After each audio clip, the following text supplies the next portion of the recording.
Johnny Mac. Today's episode is going to be a lot naughtier than usual. I won't use any particularly sweary words, but the topics are going to be quite adult. So if you listen to the podcast on a daily business with, say, children or a nun or your mom, why don't you bail on today's episode? I'm going to talk about Robert George Schimmel, one of my favorite comedians and someone I knew personally. There's a fantastic interview and a website called Mr. Media that I'm going to pick at. I'll do a lot from that on the back end, but a quick story up top here. Robert told Mr. Media, I went to go see Rodney Dangerfield in Vegas, and my mom and dad were there, and I wanted my parents to meet Rodney because I thought, you know what?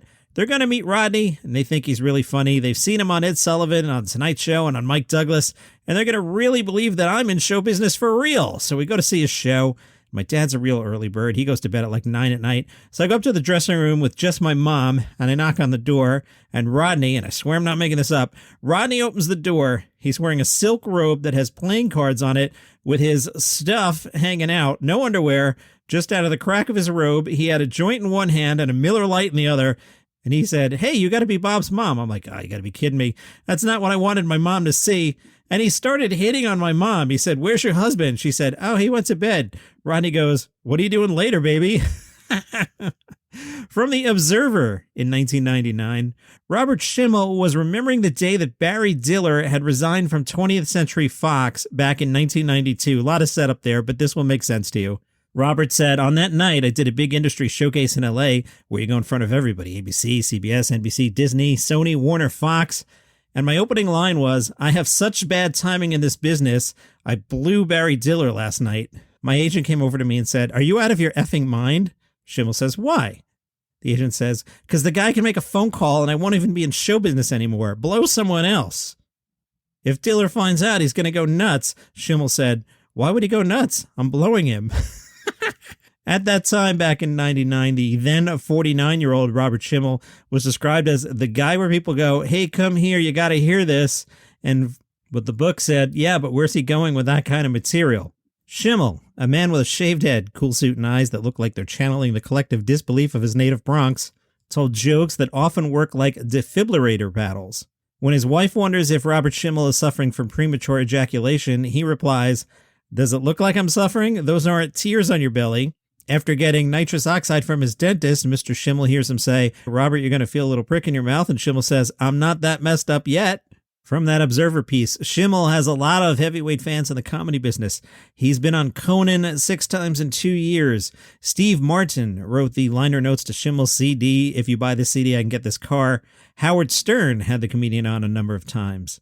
When Schimmel was on Stern around this time, he talked about the allergic reaction he had to a spermicide that his wife was using. He described it as like having intercourse with a calzone. The Observer continues, if actor Jason Alexander was not a fan before the October 1st Friars Club roast of Jerry Stiller, he must be one now. Alexander did a spit take during Schimmel's set. Schimmel had started off by saying Mr. Stiller had played Angela Lansbury's C-word in Murder, She Wrote. Schimmel then stopped and quickly corrected himself by saying he meant to say cousin. Schimmel said, Jason Alexander's lawyer called me and told me that Jason had called him after the roast and said I had made him use his asthma spray. Yet even though Schimmel killed, some even felt he should have closed the roast. His entire performance was cut out of the hour-long version of the roast that aired on Comedy Central a few weeks later. Schimmel said he didn't find this out until he had both of his parents over to watch the show. It's a bizarre thing to be treated like that. He was told he was cut because of the time restraints. Schimmel said, if that's the worst thing that happens to me, then I'm in pretty good shape. Schimmel then went somewhere else in the interview. He says, the next time you go to a drugstore, you got to look at this. On the box of the Fleet Enema, this shows you how stupid they think we really are. It says caution in big broad letters. Remove the orange tip off the bottle before inserting into the rectum, which means that somebody actually stuck that up their butt and squeezed the bottle and shot the cap up into their spleen and had to go to the emergency room. Then Schimmel fired off a series of discussions he swore he'd had with celebrities. Schimmel said, I went up to Jane Fonda. I met her at some party with Ted Turner. I walked over to her and said, Miss Fonda, I don't want to bother you, but I just want to say that my wife's favorite movie is Fried Green Tomatoes. She said, I wasn't in that. I said, I know, but that's her favorite movie. She looked at me like, what is your problem? I love doing stuff like that because celebrities, when you mess with them like that, you're always expecting the suck up. And when you don't do it, they don't know how to react. He talked about a time he was sitting at a table with Milton Berle, Cesar Romero, and another actor who had played a doctor on a 1960s sitcom. The actor who played the doctor was with a young man who he introduced as his ward. Schimmel said, "Ward? What are you, Bruce Wayne, your ward? You mean the kid you're having sex with? Anyone else here have a ward tonight?"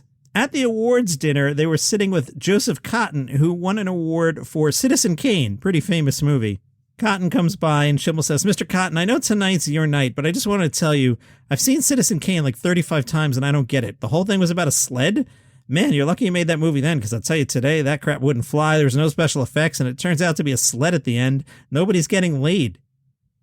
I got to know Robert a little bit. He would come up to Sirius a lot in the early days of my run there, running Sirius XM comedy.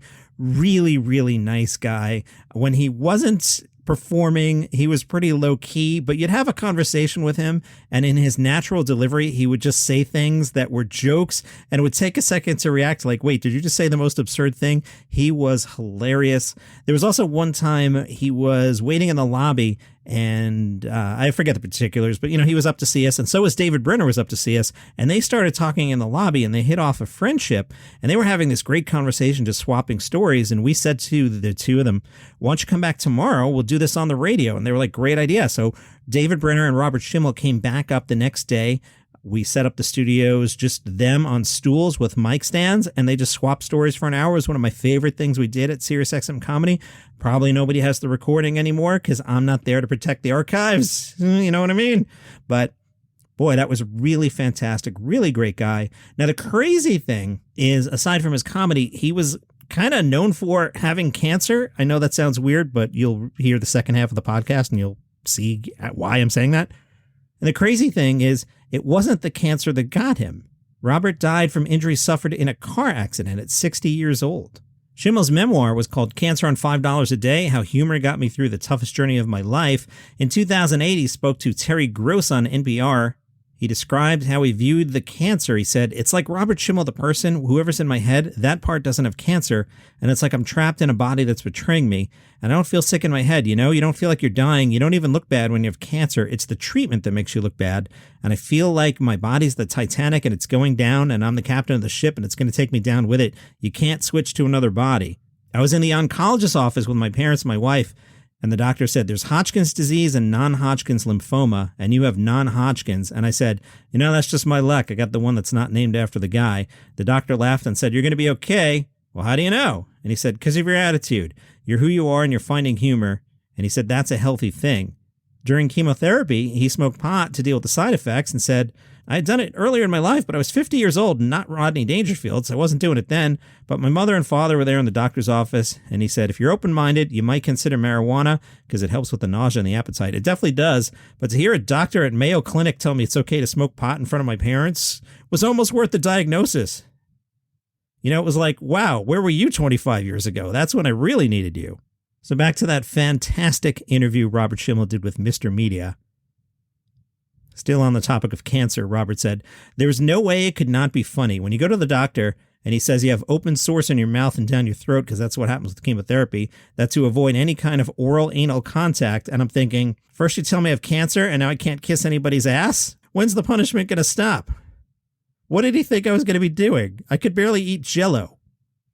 You're not supposed to have sex when you're on chemotherapy because the chemotherapy in you comes out in all your bodily fluids.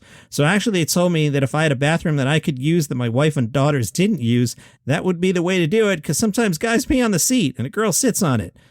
And if any of that gets in them, it could be dangerous. And then he said, "You could take care of yourself." Robert adds, "Well, it's really hard to lay in bed and pray to God and say, please let me get through this, and then be taking care of yourself in the same bed, looking up the same ceiling. It's impossible. It just really is."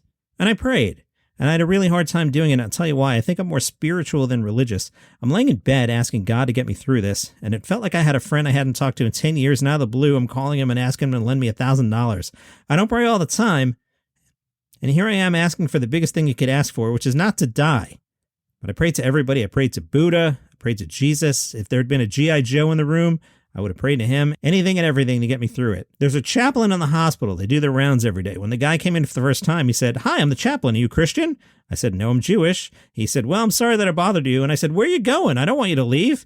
He said, do you want to pray with me? I said, yeah, let's go. He said, okay, but I'm going to be praying to Jesus. And I said, I'm going to be right there with you. I don't want to die and get up there and have Jesus at the gate going, you, where do you think you're going?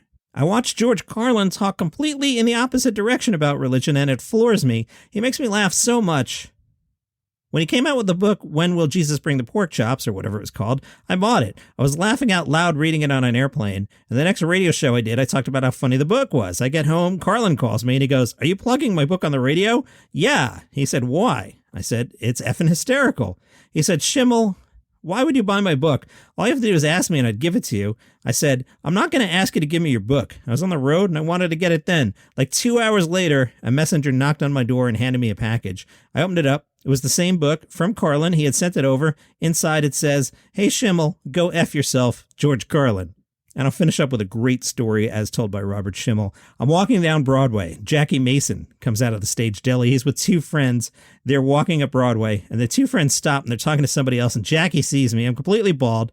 I have a little bit of hair under my lip, no eyebrows, no eyelashes. I'm wearing a baseball hat. Jackie Mason comes over and goes, oh, my God, what happened to you? I said, I just finished chemotherapy. And he said, chemotherapy? You had cancer? What kind did you have? His two friends walk over, and Jackie Mason says, I want you to meet a real funny guy, Howie Mandel. He thought I was Howie Mandel. And his friend says, he doesn't look like Howie Mandel. Jackie Mason says, of course he doesn't look like Howie Mandel. He just finished chemotherapy. He lost a lot of weight. And Jackie says to me, what are you doing in town? Well, I'm doing Conan O'Brien tomorrow. Are you busy tonight? No. How'd you like to have dinner with me and two intelligent comics, have a nice dinner and a conversation together? Schimmel said, all right, where are you staying? At the Parker Meridian. Mason asked, under what name? I said, Robert Schimmel. He said, Robert Schimmel? How'd you come up with that? I said, that's my real name. Jackie Mason said, Howie Mandel's your stage name? And he felt so bad for Howie, I didn't have the balls to tell him that I wasn't him. He did go through with the dinner. And Jackie Mason starts telling people that Howie Mandel went through chemotherapy. Like a month later, I'm up in Montreal for the comedy festival. I'm checking into the Delta Hotel. That's where everybody stays. I've stayed there. That is true. And the first person I run into the lobby is Howie Mandel. And he comes over to me and says, so how am I doing? Robert Schimmel, one of the greats. Follow this podcast on Apple Podcasts, Spotify, wherever you get your shows. See you tomorrow.